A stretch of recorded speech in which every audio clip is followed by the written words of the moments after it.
podcast about soccer, drinking beer at a microbrewery. Yeah, I mean, I think the first Minnesota beer I ever had was probably Summit EPA. Mm-hmm. Yeah. I mean, I was going to say, that's actually kind of a surprising, to leave them off the list. Summit, that is. No, they were on there. Oh, they were. Okay. Yeah, someone's on it. way to go.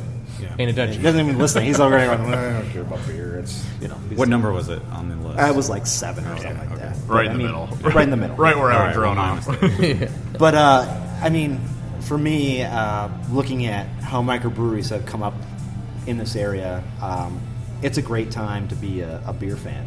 Oh, yeah. I can't compare to any time in history where being a beer fan is actually cool, Right. You're not called a drunk because Yeah. you go to a brewery all the time, Right. But in my MBA, I did some research on microbreweries and how they've had microbeers actually had a couple waves.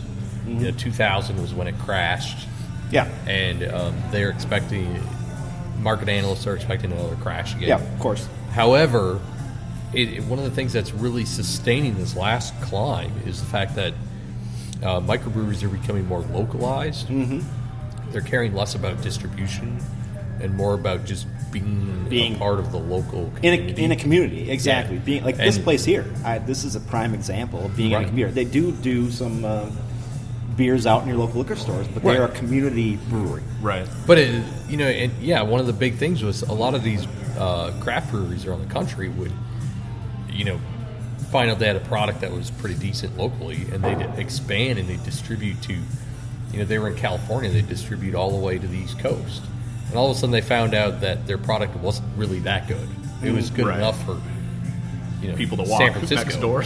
Right, but it wasn't good enough for people in New York, and so they expanded beyond their means, and they crashed. Right. And so now these breweries, they're staying kind of local. They're using local. They're distributing to maybe the state over, Right. or within the state only. And then I think you have breweries that really capitalize and kind of brag about how, like, hey, you can't buy this in our, like Dangerous Man, you can't buy their beers in Right. Nope. stores. They kind of capitalize on being a part of Right. the Northeast community. And then you have things like New Glarus in Wisconsin with the big stamp Right. on there, Yeah. only in Wisconsin. Yeah. So it's Exactly. kind of creating this wow factor, this Exactly, yeah. private, like you can only get this if you're close enough.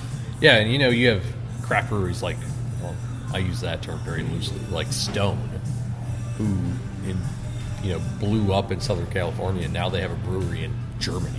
Right.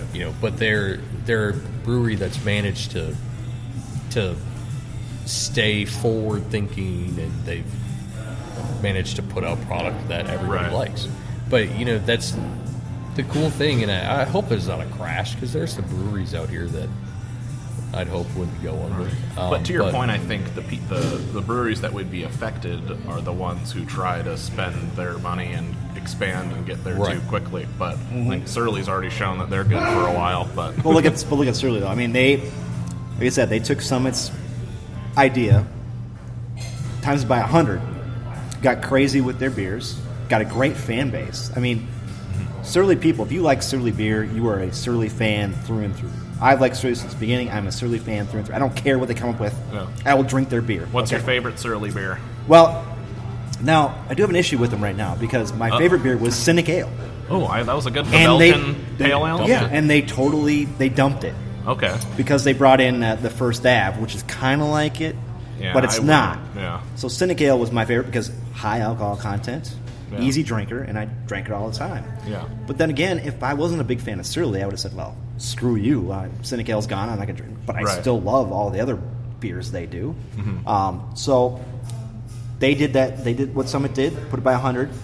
They got all their fan base, and then they went and built a whole, A destination. A destination Is brewery. that like the definition of a destination brewery? That is a destination. I mean, that place is phenomenal. And they've already expanded it. And they have. In Yeah. a short time they've been there. And now look what they do. They got their food service. They got great pizza.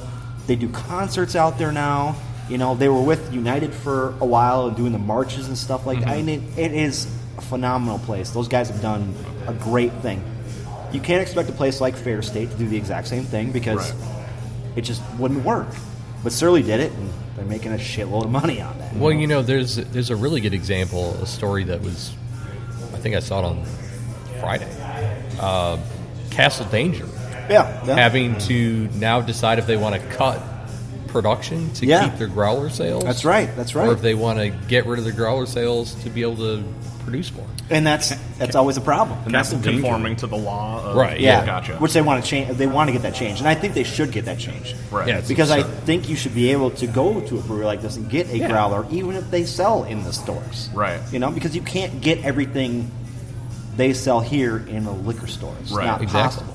And that's just a volume issue? Like, Yeah, it's I know I can't Surly remember the limit. can't. Is it Surly doesn't. Yeah. Right. is it 200,000 barrels? 200. Yeah. Well, it might be lower than that. Might be. I can't It might remember. be what the number 20,000. is. I think. Yeah, it's something low. like that. It's low. But yeah, it's just they've all of a sudden reached that production point Mm-hmm. where they have to stop their growlers. They said it was a estimated loss of $300,000 a year, or something like that. But the biggest concern about that is it's not the fact they're losing money. I mean, losing money is bad for a microbrewery. It's the local people who go there to get that growler Exactly, every yeah. week. Oh, yeah. It's the people they started brewing for in the beginning that are getting screwed by this. right. Yeah. Because people like let's say Fair State, they started brewing for the people around here. Now, if that ever happened and they couldn't sell growlers here anymore, that affects everybody around here and their Right. bottom line, of course. It's not a business thing. It's a community thing. Right. Right. Sure. So, great beer talk, guys. Anything else you guys want to talk about? Griffin, you want to say anything else? If everyone had to just pick one signing to make, whether it's a position or a player, this season,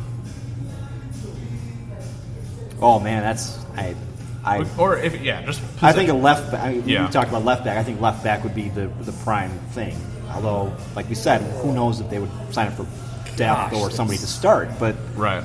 And again, I don't like to play with the chemistry we have now. I don't like that. I mean, like what we have. with it being the summer window,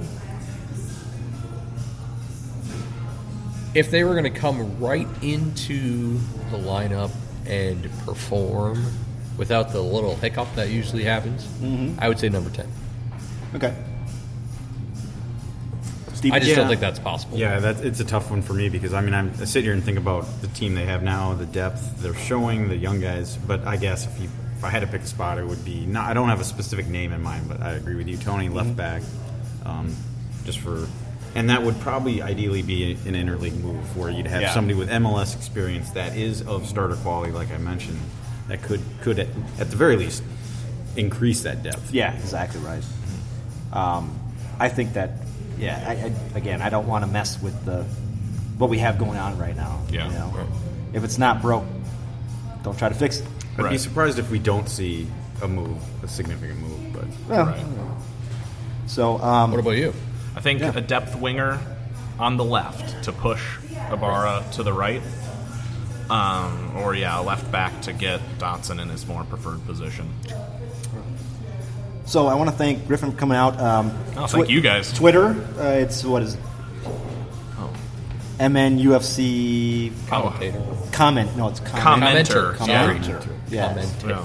Yes, commenter. Yeah, I get drunk and watch a lot of games and say stupid stuff. So Yeah. I got to run through some ads now because Yes. we're big time, so I have ads I got to run through. I want to thank our sponsor, Golden Goal Press, the best choice for you to get custom shirts, hats, mugs, and other items for just yourself or your organization. Check out their amazing products at a fraction of the price of other places at goldengoalpress.com. Also, thanks to Roughneck Scarves, official scarf supplier to MLS, USL, and US Soccer. Get custom scarves for your group or team at roughneckscarves.com. You can find us, of course, anywhere you can find podcasts. We are part of the BGN network. That's bgn.fm. We're also part of the Minnesota Podcast Network. That is MINN. No, it's podcast, MINN.com. That's the second time in a row I screwed that up. I think the one time I had to do it, I actually got it right. Yeah, I'm sorry. It's crazy. And I want to thank, again, Fair State Brewing Cooperative for having us out here, drinking their great beers. We had a good time. I want to thank the members of T&E, Jen and her group for coming out. Neil and Chad. Neil and Chad, yep. They were at the brew pub watching the game, and we heard that the feed cut out Yes. there at the women's soccer game. So It's unfortunate. Yeah, unfortunately. So, for myself, Tony, for David and Dave, we'll talk to you guys in a couple weeks. Like us on Twitter. Thanks. That's right. Like us on Twitter.